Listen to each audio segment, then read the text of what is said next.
Welcome to the DX Today podcast, your daily deep dive into the AI ecosystem. I'm Chris, and joining me as always is Laura. And Laura, today we are digging into a single number that I genuinely could not stop thinking about all morning. I know exactly which number you mean, and I will say up front that when I first read it, I assumed somebody had fat-fingered a decimal point because 73% is not really a statistic. It is an indictment of an entire layer of infrastructure. Let us set the table for anyone who has not seen this yet. On August 4th of 2026, a company called Anaconda announced that it had acquired an artificial intelligence security startup named Enkrypt AI, and the financial terms were not disclosed.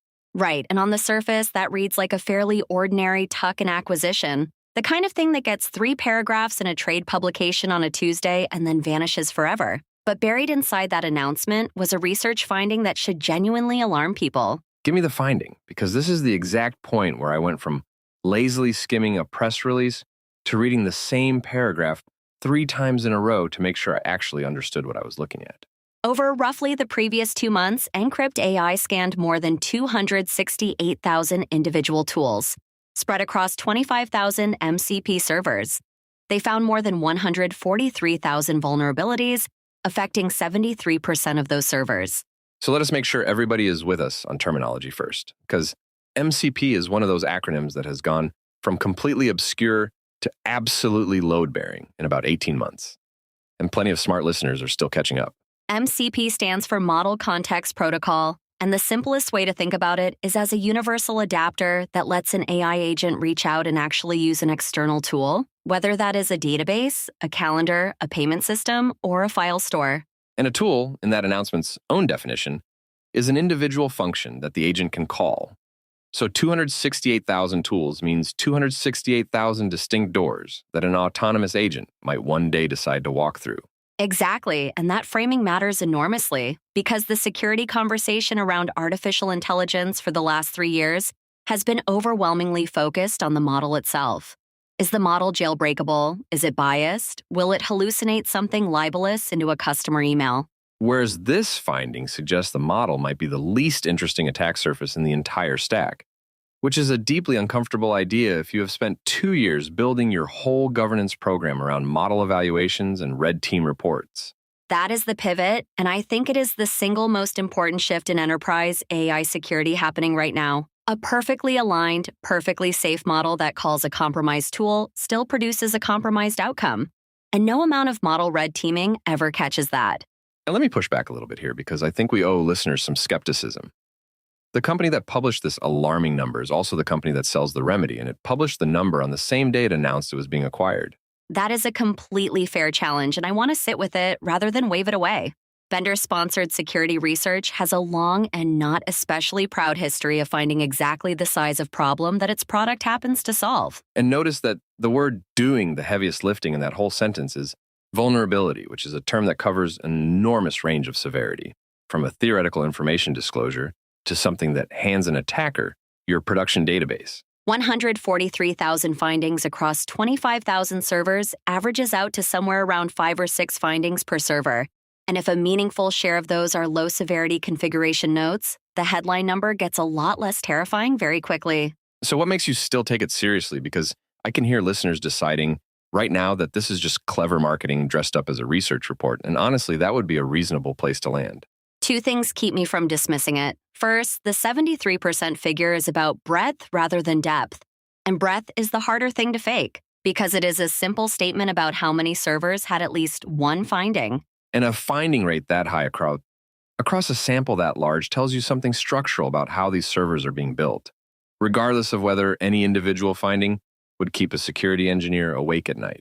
Second, this matches what practitioners have been quietly saying for a year. MCP servers are frequently written fast by application developers rather than security engineers, and they are often glued together from example code that was never meant to reach production.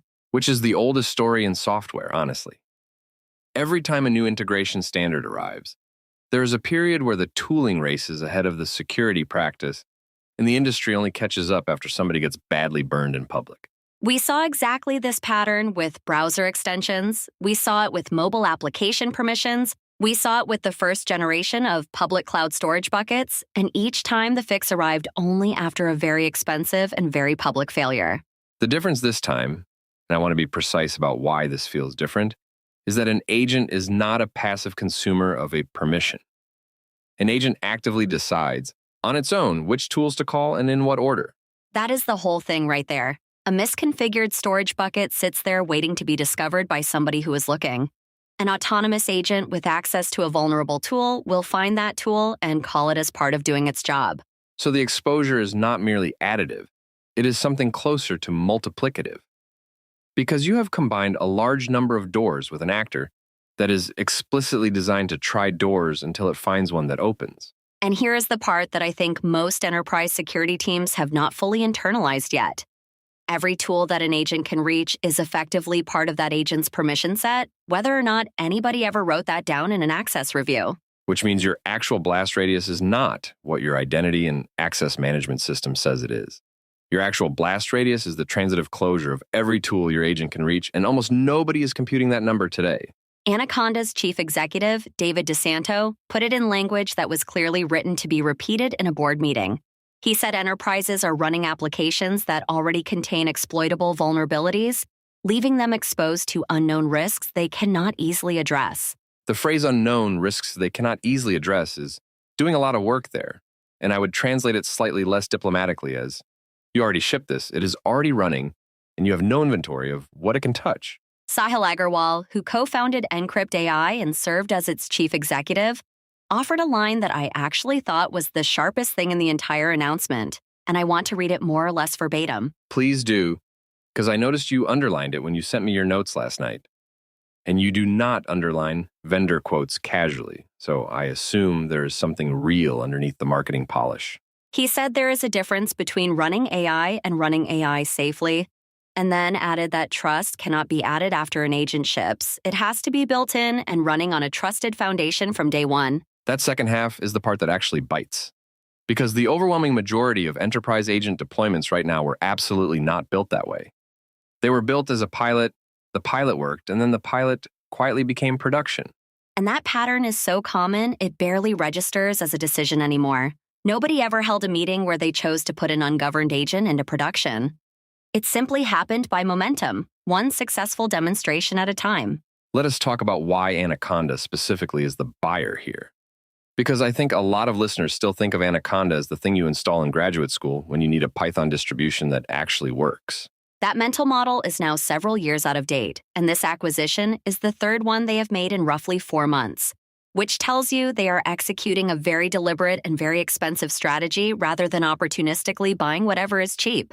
Walk me through the sequence, because when you lay 3 acquisitions next to each other in that compressed a time frame, the shape of the intended platform usually becomes obvious even when the company will not say it out loud. In late April of 2026, they bought Outer Bounds, the company behind the open source orchestration framework Metaflow, which was already being used by organizations including Realtor.com, GE Healthcare, and Warner Brothers for production machine learning workflows. So that acquisition buys them the ability to run things reliably, which is the unglamorous plumbing problem that quietly kills far more artificial intelligence projects than any model quality issue ever has in the history of this field. Then in the middle of July, they acquired Kilo Code, an open source and model-agnostic agentic engineering platform that the company says is used by more than 3 million developers, which is a genuinely large distribution footprint. And that one buys them presence inside the environment where developers actually build agents, which is strategically valuable in a way that is hard to replicate because you cannot buy your way into a developer's daily workflow with marketing spend. And now Enkrypt AI supplies the security, governance, and compliance layer on top of both of those. Build it, run it, and prove it is safe, all inside one platform, which is exactly the pitch that large regulated enterprises respond to. There is a statistic, Anaconda, cited back in the Kilo Code announcement that I keep returning to, which is the claim that 80% of artificial intelligence projects fail to make it into production at all. And if you accept that number even approximately, then the interesting business is not building better models. It is removing whatever is causing 4 out of 5 projects to die somewhere between the demonstration and the deployment. Which reframes this entire acquisition streak. They are not betting on model capability at all. They are betting that capability is already abundant.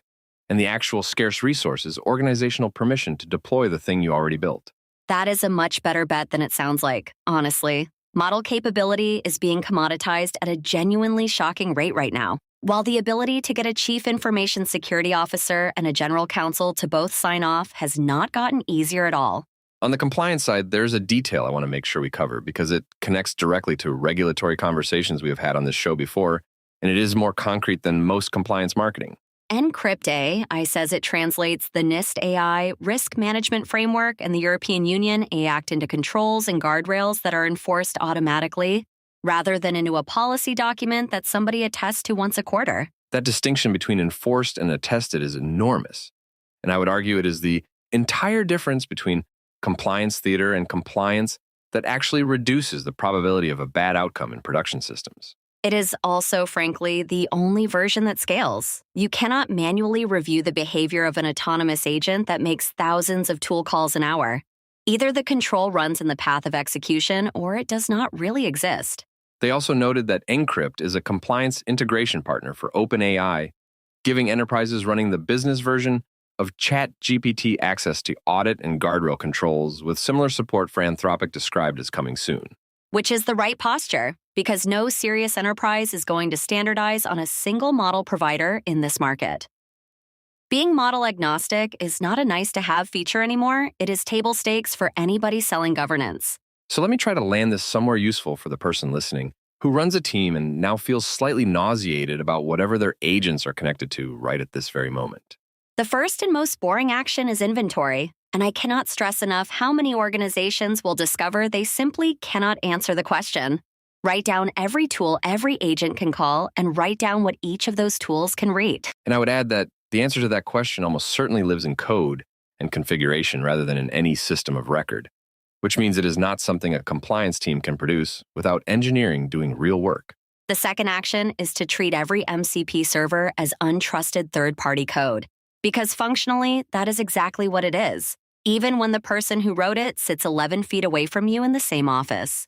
And the third, which I think is the hardest culturally, is to stop letting successful pilots silently become production systems without ever passing through the review gate that any other production system would obviously have to pass through.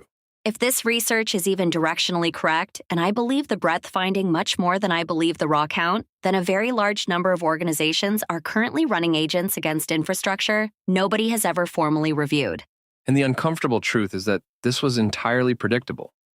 We built an ecosystem optimized for how fast you can connect an agent to a tool. And we spent almost no effort at all on whether that connection was safe. The optimistic read is that this is a solvable engineering problem rather than an open research question, which puts it in a very different and much better category than most of the hard problems we discuss on this show. That is a fair place to end up. And I appreciate you keeping the skepticism about the vendor incentive alive throughout, while still taking the underlying findings seriously. Because both of those things can be true simultaneously. They absolutely can, and my honest summary is this. Discount the headline number as much as you like, and the structural point still stands completely intact, which is that the agent tool layer is now the real attack surface. That's all for today's episode of the DX Today podcast. Thanks for listening, and we'll see you next time.